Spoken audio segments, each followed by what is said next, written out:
ಬೆಂಗಳೂರಿನ race course ರಸ್ತೆಯಲ್ಲಿ BBMP ಕಾಮಗಾರಿ. ಆ ರೇಸ್ ಕೋರ್ಸ್ ಜಂಕ್ಷನ್ನಲ್ಲಿ ವಿಶ್ರಾಂತಿ ತಾಣ ನಿರ್ಮಾಣ ಆಗ್ತಾ ಇದೆ. ಹಳ್ಳಿಕಟ್ಟೆ ಮಾದರಿಯಲ್ಲಿ ವಿಶ್ರಾಂತಿ ನಿರ್ಮಾಣದ ಕಾಮಗಾರಿ ಬಿಬಿಎಂಪಿ ಕಡೆಯಿಂದ ಸುಮಾರು 2 ಕೋಟಿ ರೂಪಾಯಿ ವೆಚ್ಚದಲ್ಲಿ ನಡೀತಾ ಇರುವಂತಹ ಕಾಮಗಾರಿ. ಈ ಕಾಮಗಾರಿಗಾಗಿ ಬಿಬಿಎಂಪಿಯಿಂದ ಪಾದಚಾರಿ ಮಾರ್ಗವನ್ನ ವಿಸ್ತರಣೆ ಮಾಡಲಾಗ್ತಾ ಇದೆ. ಮಾರ್ಗದ ವಿಸ್ತರಣೆ ಮಾಡಿದ್ರಿಂದ ರಸ್ತೆ ಕಿರಿದಾಗ್ತಾ ಹೋಗ್ತಾ ಇದೆ. ಹೀಗಾಗಿ ಬಿಬಿಎಂಪಿ ವಿರುದ್ಧ ಅಸಮಾಧಾನವನ್ನು ಹೊರಹಾಕ್ತಾ ಇದ್ದಾರೆ ಸಾರ್ವಜನಿಕರು. ರೇಸ್ ಕೋರ್ಸ್ ಸಮೀಪ ಅತಿ ಹೆಚ್ಚು ವಾಹನಗಳ ಓಡಾಟ ಇರುತ್ತೆ. ಬಿಸಿ ಜಂಕ್ಷನ್ ಅಲ್ಲಿ ರಸ್ತೆ ಕಿರಿದಾದ್ರೆ ಇನ್ನೂ ಕೂಡ ಟ್ರಾಫಿಕ್ನ ಸಮಸ್ಯೆ ಉಂಟಾಗುತ್ತೆ ಅನ್ನೋದು ತೊಂದರೆ ಆಗ್ತಾ ಇದೆ. ಇವೆಲ್ಲ ಬ್ಯಾಡ್ದಿದ್ದ ಕೆಲಸಗಳು ಮಾಡ್ಕೊಂಡು ಹೋಗ್ತಾ ಇದ್ದಾರೆ.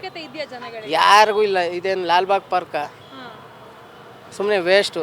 ಎಷ್ಟು ಜಾಗ ವೇಸ್ಟ್ ಆಗ್ತದೆ? ನೀವು ಮೊದಲು ನೋಡೋದಕ್ಕೂ ರೇಸ್ ಕೋರ್ಸ್ಗೂ ಮೊದಲು ದೊಡ್ಡ ರೋಡ ಇದ್ದಿದ್ದು ನೋಡಿ, ಈಗ ಎಲ್ಲ 30 ಅಡಿ ರೋಡ್ಗಳು ಆಗಿದ್ದಾವೆ. ಜನಗಳಿಗೆ ಎಷ್ಟು ತೊಂದರೆ ಆಗುತ್ತೆ? ಆಕ್ಸಿಡೆಂಟ್ಸ್ ಎಷ್ಟು ಆಗುತ್ತೆ? ಈಗ ಇಲ್ಲಿ ಜನಗಳು ಬರ್ಬೇಕಾದ್ರೆ ಭಾರಿ ಹಿಂಸೆ. ನಮಗೂ ಜನಗಳು ಸಿಗಲ್ಲ. ಇಲ್ಲಿ ನಾವು ಒಂದು 25-30 ವರ್ಷದಿಂದ ಇಲ್ಲೇ ಬಡಿ ಹೊಡಿತಾ ಇದ್ದೀವಿ.